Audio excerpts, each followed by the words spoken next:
Et si la simple modification d'un nom avait ouvert une brèche dans l'ordre même du monde?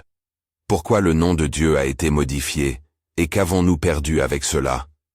Ce n'est pas une question seulement linguistique, ni seulement historique. C'est une question de frontières, d'autorité, de protection et d'identité. Quand le centre qui définit ce qui est sacré est déplacé, tout commence à vaciller. Comprenez bien. Je vous parle d'une crise qui traverse la Bible elle-même, et ses répercussions atteignent aujourd'hui la manière dont vous et moi pensons l'autorité, la responsabilité et la liberté. Regardez l'épisode étrange que la Genèse place devant nous comme un avertissement. Au chapitre 6, l'horizon biblique s'assombrit. Il y a une transgression, mais pas seulement individuelle.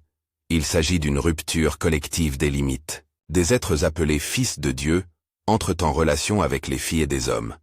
Leur présence parmi les humains introduit un mélange contagieux. Des hommes puissants, des géants, appelés Néphilim, apparaissent, et la terre devient progressivement un champ de violence et de démesure. Le texte insiste. La violence augmente. La corruption enveloppe la création. Noé est décrit comme « juste » au milieu de ce chaos. Un point de préservation, mais non une solution immédiate au désordre répandu. Genèse 6. Le Nouveau Testament regarde ce même événement et l'interprète comme signe de transgression des gardiens. Jude, lorsqu'il évoque ces anges qui n'ont pas gardé leur propre domaine, montre que la chute concernait un renversement de rôle. Des êtres créés pour veiller ont abandonné la fonction qui leur avait été assignée. Jude 1:6. Dans la même veine, l'auteur de la deuxième épître de Pierre parle d'anges livrés aux Tartares, retenus en chaîne d'obscurité, pour être jugés. 2 Pierre 2:4. Ces textes, pris ensemble, soulignent une idée centrale. Il y a des limites instituées par Dieu, des sphères, des responsabilités, des gardes. Et la transgression de ces limites déclenche une réponse divine. Ce n'est pas un simple détail mythologique, c'est un schéma moral et théologique qui traverse toute l'Écriture. Avant d'aller plus loin, il faut poser une précision méthodologique. Ce que nous lisons dans Genèse 6 et dans Jude 2 Pierre est le texte canonique. Certaines traditions antiques ajoutent des récits complémentaires, par exemple la localisation de ce serment collectif sur une montagne nommée Hermon, ou des détails numériques et rituels. Ces récits circulent dans la littérature ancienne, et peuvent éclairer la façon dont des lecteurs antiques comprenaient ces événements. Mais ils ne constituent pas des certitudes historiques obligatoires. Nous les mentionnerons comme des lectures traditionnelles, susceptibles de rendre l'image plus nette, sans en faire des dogmes. Ainsi, selon certaines anciennes traditions juives et intertestamentaires, un serment prit place sur une haute montagne, une image puissante, une assemblée qui se jure fidélité dans un lieu élevé, et qui de là, par son pacte brisé, fait descendre sur le monde une corruption massive. Quelle image? Des hauteurs qui deviennent portails de chute. Pourquoi cette scène nous parle-t-elle du nom de Dieu? Parce que dans la Bible, nom et vouloir divin ne sont pas séparés. Le nom de Dieu n'est pas une étiquette neutre.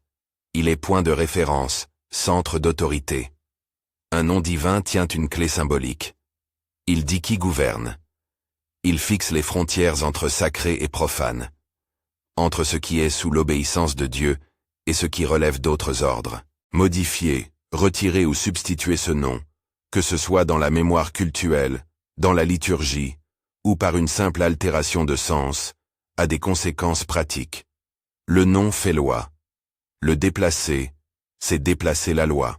Pour entrer plus concrètement dans la question, pensez à la manière dont les traditions religieuses ont traité le tétragramme, le YHWH. Au cours du développement juif, un mouvement de révérence a conduit à une pratique. Éviter de prononcer le nom ineffable, le remplacer dans la liturgie et la lecture publique par Adonai, Seigneur, ou d'autres périphrases. Les spécialistes discutent de la date et des raisons exactes de cette pratique. Il y a débat historique et philologique. Mais il est important de remarquer la portée d'un tel geste.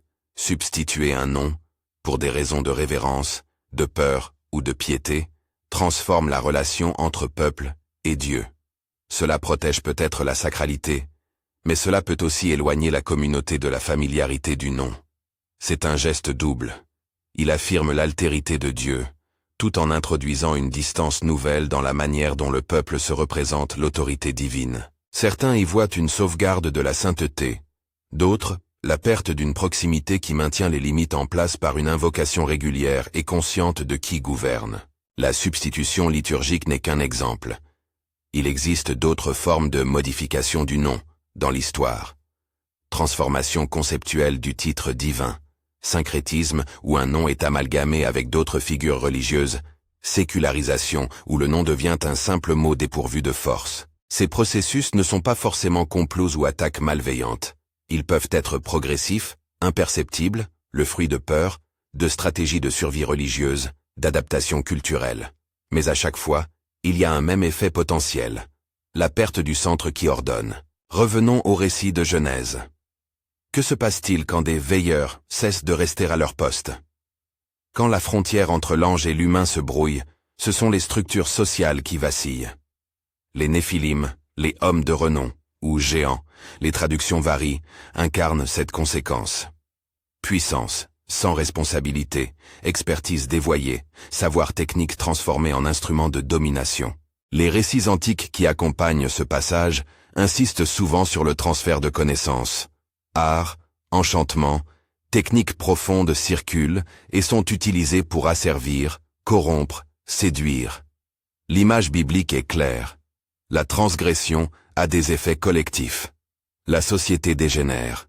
L'ordre naturel et moral se disloque, et la violence gagne du terrain. Genèse 6, 11, 13. Pourquoi cette image est-elle si utile pour comprendre ce que signifie modifier le nom de Dieu? Parce que la substitution d'un nom ne laisse pas simplement une trace linguistique. Elle entame la manière dont une communauté dispose des limites.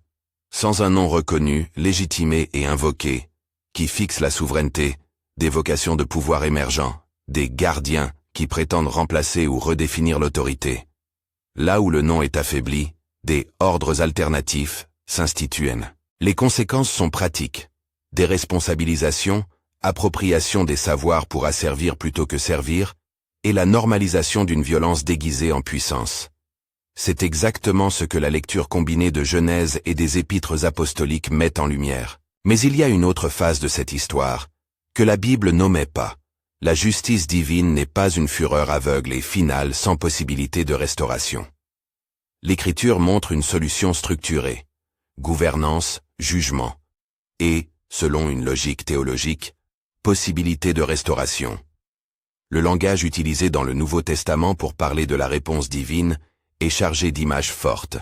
Détention, retenue, enfermement dans des espaces de confinement spirituel. Quand 2 Pierre parle d'anges livrés aux Tartares, le terme évoque une sorte de détention sévère, un lieu où l'ordre est rétabli par la mise à l'écart de ceux qui ont gravement transgressé. Jude emploie la même idée pour expliquer la mise à l'écart des puissances rebelles. Ces images ne doivent pas être traduites trop littéralement en cartes géographiques ou en inventions sensationnalistes. Elles servent à indiquer qu'il existe un recours à l'autorité divine pour prévenir une récidive et pour protéger le reste de la création. Ici encore, il est crucial de distinguer texte et postérité. L'idée d'un abîme, fermé par une clé, d'une prison spirituelle gardée, se retrouve dans la symbolique biblique. Mais les détails sur le où et le comment sont souvent objets de spéculation. Certains anciens lecteurs ont tenté de remplir ces images de narration très précises, chiffrant le nombre d'anges, localisant leurs serments sur telle montagne, décrivant les modalités exactes de la privation. Mais le canon biblique ne demande pas que nous incorporions ces éléments en dogme. Ce qui compte, et ce que l'Écriture affirme, c'est que Dieu exerce souveraineté. Dieu met une limite, prend des mesures pour contenir la corruption et protège le dessein créateur. Toutefois, contenir l'écart et corriger n'équivalent pas à annihiler toute possibilité de retour. Dans la Bible, la tension entre jugement et miséricorde est constante. Le même Dieu qui limite a toujours offert des voies de repentance. Ainsi, si la transgression des gardiens met le monde en péril, la suite du récit montre que la grâce trouve des centres de préservation, Noé, et des possibilités de renouveau. C'est un équilibre adulte. Dieu juge, mais il n'abandonne pas la possibilité de restauration. Cette tension est essentielle si l'on veut comprendre la portée du nom. Un nom qui gouverne est aussi un nom qui purifie, corrige et peut ramener. À ce stade, vous pouvez voir pourquoi l'altération du nom, dans la pratique religieuse, dans la mémoire collective ou par des glissements culturels, est si dangereuse. Ce n'est pas seulement un mot en moins, c'est la perte d'un point de référence qui dit « Voici qui commande ici, voici la limite, voici ce qui protège ». Quand ce point n'est plus reconnu, la structure se fragmente. Les autorités usurpées émergent, les savoirs servent la domination plutôt que la vie, et la protection qui était liée à la reconnaissance du nom s'émousse. Vous êtes peut-être en train de vous demander « Mais cela concerne-t-il vraiment ma vie ?» Oui. Les ruptures des frontières peuvent s'exprimer de 1000 manières concrètes, une culture qui relativise l'autorité au point de normaliser la violence, des institutions religieuses qui perdent leur boussole morale parce qu'elles n'invoquent plus franchement le Dieu dont le nom tenait la mesure, ou encore des pratiques spirituelles qui substituent des formules creuses au vrai rapport de confiance envers Dieu. Il y a aussi un risque plus subtil. En ne nommant plus Dieu selon les termes qui le définissent dans la révélation, nous devenons incapables de discerner où s'arrête la liberté légitime et où commence la domination injuste. Pour rendre cela encore plus tangible, pensez à quelques exemples bibliques.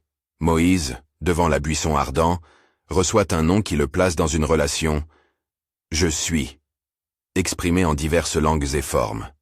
Ce nom n'est pas seulement une étiquette, il est l'assurance d'une présence et d'une promesse. Quand David invoque le nom dans le psautier, il se réfère souvent à la protection associée à ce nom. La proclamation publique du nom dans la communauté maintient un ordre moral. La mémoire du nom ancre le peuple dans une vérité partagée. Ôter ou déformer cette mémoire, c'est priver la communauté de son recadrage moral continu. Il est tentant ici d'avancer des analogies culturelles contemporaines. Quand une société retire le nom d'une institution fondatrice, ou réécrit l'histoire qui légitime une loi, la légitimité vacille.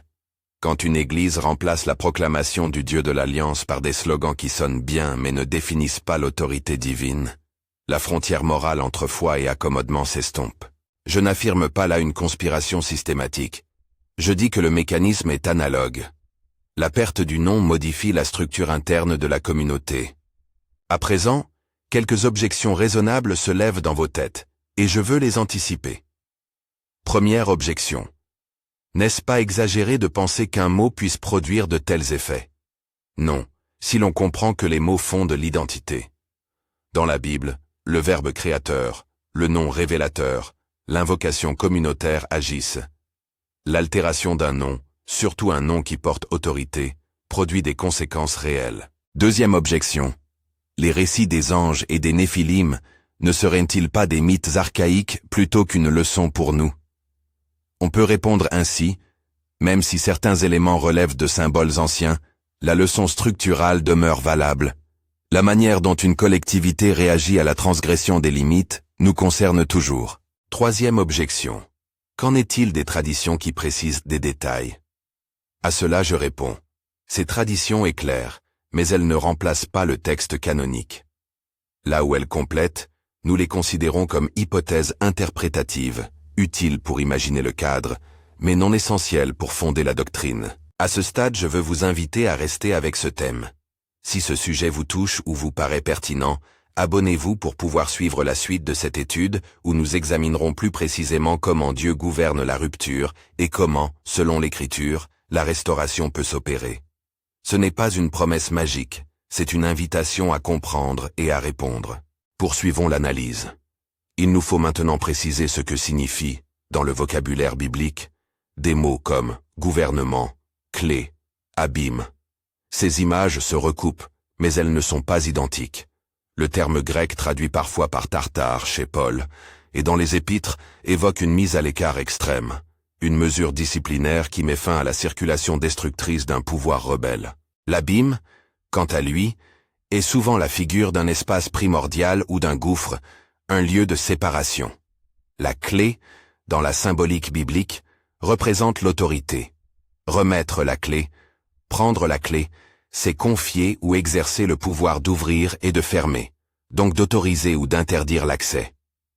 Voilà pourquoi, lorsque la Bible met en scène des êtres dépourvus de leur domaine, elle n'évoque pas seulement une punition. Elle parle d'une mesure protectrice pour le reste de la création. Il y a ici une subtilité théologique capitale. Dieu n'est pas seulement juge, il est aussi gardien de l'ordre. Le but de la mise à l'écart des forces rebelles n'est pas la simple vengeance. C'est la prévention de la dissolution de l'œuvre créatrice. Et cela nous renvoie encore une fois au rôle du nom. Le nom stabilise. Il est le point de référence qui établit qui détient la clé et qui garde la porte. Quand ce nom n'est plus reconnu, ou quand il est remplacé par un autre, même pour des motifs pieux, un vide s'installe. Ce vide n'est jamais neutre. Il est rempli par quelque chose, soit une restauration de la part de Dieu, soit une usurpation. Or, l'histoire biblique nous montre que l'usurpation se manifeste souvent par une technicisation du pouvoir, des savoirs qui deviennent outils d'oppression. Dans le récit de Genèse, l'enseignement d'artifices, d'enchantements, de mécanismes pratiques donnés aux hommes conduit à l'asservissement. La morale est claire. Toute connaissance peut être reçue comme don pour servir, ou comme puissance pour dominer. La différence réside dans le cadre normatif, dans la reconnaissance d'un nom qui ordonne l'usage des dons. Quand ce cadre disparaît, la connaissance tend à être instrumentalisée. Nous voici donc face à un enjeu pastoral immédiat. Comment protéger une communauté contre la substitution du nom et ses effets? Premièrement, en reconnaissant la centralité du nom dans la liturgie et dans la mémoire collective. Cela ne veut pas dire adopter des pratiques littéralement anciennes sans discernement. Cela veut dire que la manière dont une assemblée appelle, nomme et proclame Dieu structure sa vie morale. Deuxièmement, en refusant de laisser des savoirs sans éthique. Chaque compétence, chaque découverte technique doit être mesurée par sa finalité éthique et sa capacité à promouvoir la vie. Troisièmement, en défendant des frontières saines. Il ne s'agit pas d'enfermer pour enfermer, mais de maintenir des limites qui protègent la vulnérabilité humaine des pouvoirs de domination. À mesure que nous avançons, un autre point surgit. La mémoire du nom est liée à la mémoire de l'histoire sainte. Les psaumes, les récits fondateurs, les liturgies de l'Alliance rappellent continuellement qui est intervenu et comment. Quand cette mémoire s'affaiblit, il ne s'agit pas simplement d'une perte culturelle, c'est une perte structurelle de repères qui, à long terme, favorise la montée de systèmes alternatifs. Ces systèmes mettent en avant des idoles variées, des techniques, des idéologies, des personnalités ou des principes qui prétendent offrir ordre et sens, mais qui ne portent pas la même responsabilité que le Dieu de l'Alliance. Je veux maintenant aborder une question qui est sans doute dans votre esprit. Dans quelle mesure la modification réelle du nom, par exemple la façon dont nous prononçons, traduisons ou disons le nom de Dieu, a-t-elle affecté l'histoire du peuple de Dieu? Les historiens des religions et les exégètes se livrent à ce débat. Il est indéniable que des pratiques comme l'évitement de la prononciation du tétragramme ont modifié la posture religieuse de certaines communautés. Mais l'interprétation est complexe. Certains estiment que cela a protégé la sainteté du nom et empêché des usages profanes et magiques du nom divin. D'autres craignent que cela n'ait introduit une distance qui a affaibli l'appropriation spirituelle et la responsabilité rituelle. Entre les deux positions, il y a un espace réflexif que nous devons occuper avec prudence. Reconnaître les raisons pieuses de la réticence à prononcer le nom, tout en interrogeant les conséquences à long terme de ce retrait sur la vie communautaire. Dans ce domaine, prudence et nuance sont nécessaires. Nous ne jetons pas d'anathème sur des pratiques anciennes sans comprendre leur contexte. Nous demandons plutôt, quelles sont les implications spirituelles de ces pratiques aujourd'hui? Quand une église contemporaine réduit la présence du nom à des formules vagues, qu'est-ce qui est perdu sur le plan pratique? Le fil conducteur est le suivant. Chaque déplacement du centre, chaque substitution, modifie la manière dont les personnes se reconnaissent sous un gouvernement divin. Et là où il n'y a plus de reconnaissance claire, la protection liée à cette reconnaissance s'affaiblit. À mi-chemin de ce parcours, un dernier point s'impose avant la suite. Il faut laisser une place à l'espérance. Même si l'altération du nom a des effets dramatiques, la Bible ne nous laisse pas dans le désespoir. Il y a toujours un appel, une voie de retour. Mais avant d'entrer dans la manière dont la restauration s'accomplit et comment Christ, selon le Nouveau Testament, tient la clé qui ouvre et referme, nous devons achever notre diagnostic. Quelle est l'empreinte concrète de la perte du nom dans la vie d'un peuple? Quels sont les symptômes que nous pouvons reconnaître aujourd'hui? Nous avons déjà évoqué quelques symptômes institutionnels et culturels. Ajoutons-en d'autres, plus personnels. Une foi qui devient vague, une prière sans adresse précise, des éthiques professionnelles déconnectées de la justice, des familles où l'autorité n'est ni assumée ni ordonnée, et des communautés croyantes qui oublient d'enseigner la souveraineté de Dieu dans leur catéchèse. Tous ces éléments participent d'un même tableau. Ils ne proviennent pas nécessairement d'un acte unique de modification du nom, mais peuvent être le résultat cumulatif d'un processus de délégation, de substitution et d'oubli. Nous touchons là au cœur d'une responsabilité pastorale. Rappeler le nom non pour l'enfermer dans des formules sacramentelles, mais pour rétablir un repère qui structure la vie morale et spirituelle. C'est une tâche qui demande clairvoyance, pédagogie et charité. Rappeler la souveraineté divine sans remplacer la relation par des prescriptions étouffantes. Appeler à la confession sans juridisme. Proposer des pratiques qui recentrent sans instrumentaliser. Je terminerai cette première partie en vous laissant avec une image. Imaginez une porte qui, depuis longtemps, s'est arrêtée d'être verrouillée. Au départ, elle était protégée parce qu'elle ouvrait sur un sanctuaire. Peu à peu, on a cessé de dire qu'elle était le gardien. On a changé le nom inscrit au-dessus de la porte, et des passants, attirés par l'inaction et la curiosité, ont commencé à entrer. Certains sont venus pour aider, d'autres pour piller. Le fait de remplacer le nom sur la porte a permis à des nouveaux gardiens d'affirmer leur pouvoir. La question qui reste ouverte, et à laquelle nous nous approcherons dans la suite, est la suivante. Qui, dans l'ordre biblique, détient à nouveau la clé pour refermer et rétablir la porte? Qui rétablit le nom, et par quel acte la restauration s'opère-t-elle? Qui alors tient la clé pour refermer la porte et rétablir le nom? À qui revient la mission de ressaisir l'ordre brisé et de redéfinir à nouveau les limites? La Bible ne laisse pas ce point en suspens. Elle trace une ligne de continuité qui va du Dieu créateur, au Christ, et enfin à l'Église mise en responsabilité. Mais il faut descendre dans le détail de cette trajectoire, en gardant la prudence exégétique et la modestie théologique requises. D'abord, rappelons que le symbole de la clé circule dans l'Écriture comme image d'autorité. Certaines paroles méritent d'être rapprochées. Dans l'Évangile selon Matthieu, Jésus dit à Pierre qu'il lui donnera les clés du royaume des cieux. Matthieu 16, 19. Une affirmation qui confère à l'Église un rôle de fonctionnaire de la porte, non pas du pouvoir autonome, mais en service de l'autorité du Christ. Dans l'Apocalypse, la figure s'enrichit. Christ se présente comme celui qui tient les clés de la mort et du séjour des morts. Apocalypse 1, 18. Et ailleurs, l'Écriture évoque la clé de David, qui ouvre ce que nul ne peut fermer, et ferme ce que nul n'ouvre. Apocalypse 3, 7. Ces images convergent vers une même idée. L'ouverture et la fermeture des espaces spirituels sont sous la souveraineté de celui qui règne, et cette souveraineté s'incarne pleinement en Jésus-Christ. Relier cette réalité christologique à notre propos sur le nom n'est pas compliqué. Si le nom symbolise l'autorité divine, le point qui nomme, décide, protège et distingue, alors l'affirmation que Christ détient la clé signifie qu'il restaure l'autorité du nom. Par son incarnation, sa vie, sa mort et sa résurrection, Jésus réintroduit dans l'histoire humaine la possibilité que le nom soit à nouveau proclamé avec vérité et puissance. Il ne s'agit pas d'un simple retour à une prononciation archaïque. Il s'agit de la restauration du gouvernement éthique et spirituel que le nom incarne. Mais comment ce rétablissement opère-t-il concrètement? La Bible propose une dynamique à 3 temps qui nous aide à l'envisager. 1. Jugement ou mise en limite. 2. Préservation d'un reste fidèle. 3. Restauration ouverte par la médiation messianique. Le récit de Genèse nous montre le premier mouvement dans son registre primordial, la mise à l'écart d'un monde devenu ingouvernable. Les textes du Nouveau Testament complètent. 2 Pierre évoque une retenue des anges rebelles. 2 Pierre 2, 4. Jude parle d'une mise à l'écart destinée à empêcher la contagion. Jude 1, 6. Ces images sont du langage judiciaire et préventif. Elles nous disent qu'il y a moment où l'action corrective est nécessaire pour maintenir la vie du reste de la création. Ensuite, Noé incarne la préservation. Dans l'orage du jugement surgit un point de stabilité. Ce qui est sauvé n'est pas un pur privilège, mais un foyer à partir duquel la restauration peut repartir.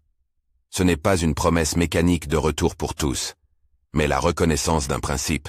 Dieu conserve un centre fidèle pour rebâtir. Enfin, le point décisif est la médiation du Christ. Par la croix, il remet en cause les structures de condamnation et d'accaparement du pouvoir. Par l'Esprit, il donne à l'Église la mission de proclamer le nom et d'exercer un ministère de porte avec humilité et responsabilité. Réfléchissez. Si des veilleurs ont pu abandonner leur domaine et rendre la création vulnérable, la réponse biblique n'est pas d'appeler d'autres veilleurs autoproclamés, c'est d'établir une autorité restauratrice fondée sur la vérité incarnée du Christ.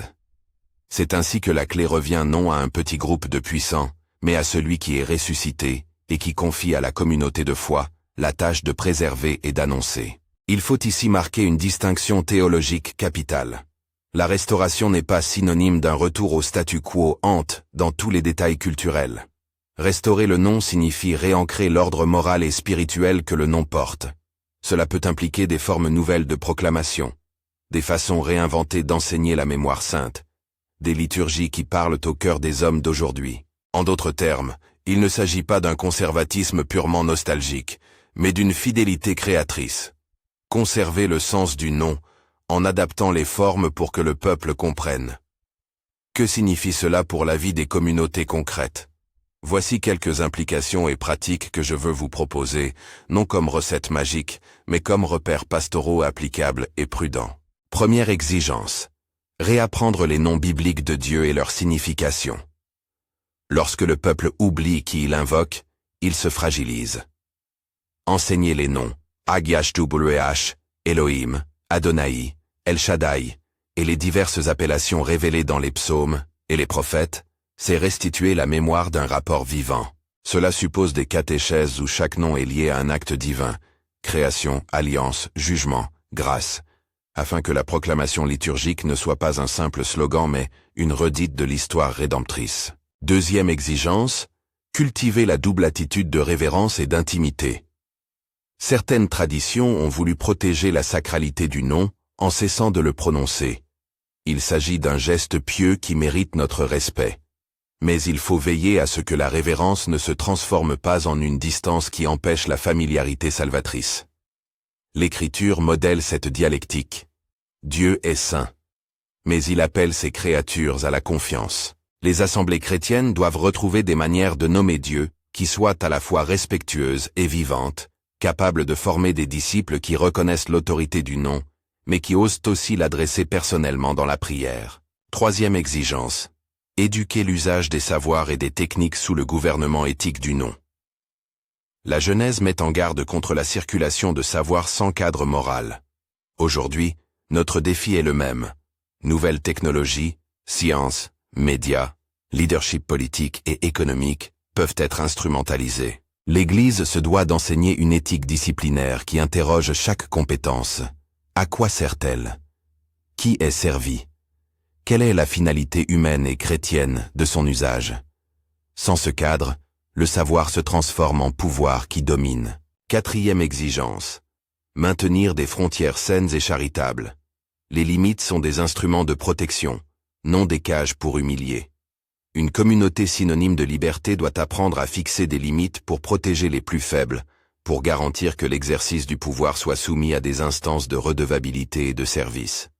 Cela vaut pour les structures ecclésiales, pour la famille, pour les institutions éducatives. Des règles bien comprises, transparentes et revisables, sont des remparts contre les formes de domination qui prospèrent quand le nom n'est plus énoncé comme référence. Cinquième exigence, restaurer la mémoire liturgique et narrative.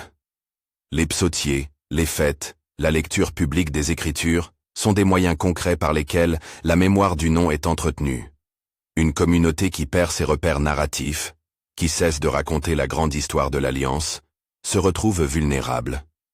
Rétablir des temps où l'on lit, médite et chante les actions du Dieu de l'Alliance revient à réimprimer les coordonnées du nom dans la chair des croyants. Je voudrais aussi proposer quelques pratiques spirituelles individuelles, simples et non ritualistes, qui aident à réintégrer la centralité du nom dans la vie personnelle.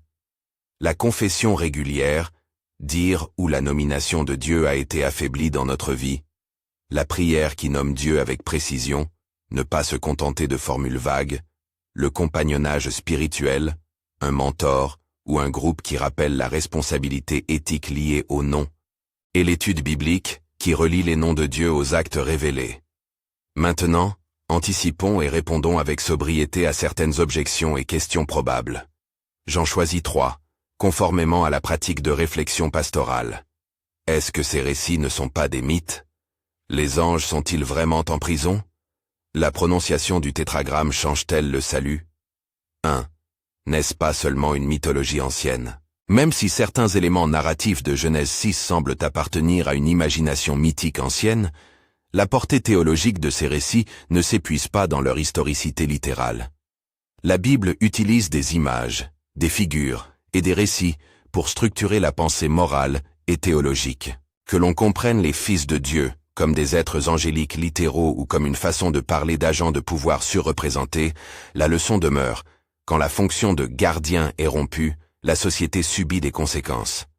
Ainsi, la valeur de ce texte tient d'abord à sa capacité à éclairer des dynamiques spirituelles et sociales, indépendamment de la résolution complète de ces catégories historiques. 2. Des anges sont-ils aujourd'hui en prison? 2 Pierre 2,4 et Jude 1,6 évoquent des êtres retenus en chaîne d'obscurité pour le jugement. Théologiquement, cela indique que Dieu exerce une retenue souveraine sur des puissances rebellées, afin de protéger l'œuvre créatrice. Mais il ne faut pas en tirer une image mécanique d'un hangar cosmique plein de prisonniers. La Bible parle en catégories qui servent la mise en garde morale. Il est donc légitime de reconnaître que certains êtres spirituels subissent la justice divine, tout en évitant d'en tirer des circuits narratifs trop précis sur le lieu et la nature de cette détention. Beaucoup de choses restent indefinido. La sagesse biblique invite à la prudence plutôt qu'aux constructions sensationnalistes. 3. Si l'on ne prononce plus « Yish do voyage », est-ce que cela change quelque chose pour le salut? Le salut, selon le Nouveau Testament, est en Jésus-Christ. C'est la foi en sa personne et en son œuvre qui sauve. Jean 14,6, Romains 10, 9, 10. Modifier la pratique liturgique quant à la prononciation du tétragramme ne change pas la réalité du salut offert par le Christ.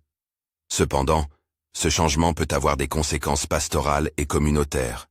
Il peut affaiblir la mémoire, la familiarité et la responsabilité rituelle du peuple. Autrement dit, la prononciation du nom n'est pas le facteur décisif de la grâce, mais la manière dont on traite le nom influe sur la vie de la communitas. Là encore, prudence et nuance sont nécessaires. Respecter des pratiques anciennes de révérence est légitime, tout en veillant à ce que ne s'installe pas une distance qui désarme la communauté spirituelle. Passons maintenant à un point plus concret et sensible. Beaucoup s'interrogent sur la manière de parler du nom, sans tomber dans des usages magiques. On doit résolument rejeter toute pratique qui prétend utiliser le nom comme une formule magique pour obtenir pouvoir, richesse ou guérison. La Bible condamne l'instrumentalisation du nom et met en garde contre ceux qui manipulent la parole de Dieu pour dominer. 2 Corinthiens 2, 17. Le vrai redressement consiste à proclamer le nom en fidélité à son sens. Appel à la justice, invitation à la conversion, source de consolation pour les pauvres, bras protecteurs pour les opprimés. Avant d'aborder la dernière section, la dimension eschatologique et la parole finale d'espérance, prenons le temps d'un exemple pratique, une sorte de cas d'étude scripturaire pour ancrer ce discours. La figure de Moïse et son rapport au nom.